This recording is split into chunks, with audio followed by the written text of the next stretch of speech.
This is Ryszard Kapuscinski, Alive. It's a biography of the famous Polish writer and journalist by Artur Domoslawski.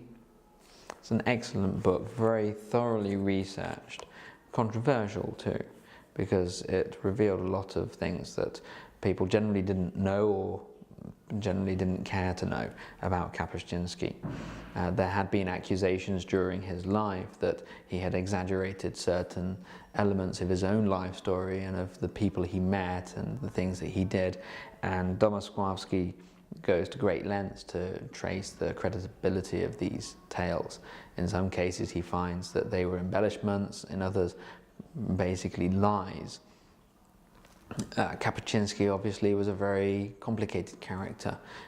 He was a woman's man, a ladies' man, and though he was married for a long time, he had affairs with many people, and he had a long-running affair that was almost the equivalent of a second marriage with a woman back in Poland. It's very interesting to read these things, but what's more interesting for me is to see the development of Kapuscinski's character, the way that he approached life, going through the most traumatic period in modern Polish history. He was a socialist, a communist, a card-carrying communist, in fact, in his youth, and he wrote socialist poetry.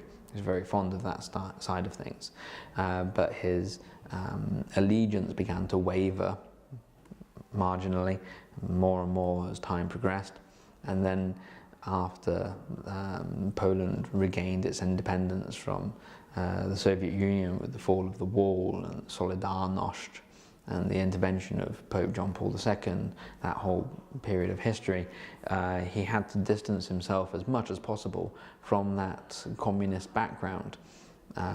Polish history, the modern history of the country, is very much complicated by its relationship with its own past, and that is made really apparent in the life of Ryszard Kapuscinski.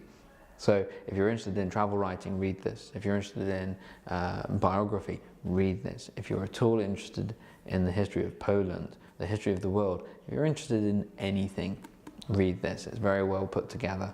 I'm going to give it 4 stars out of 5.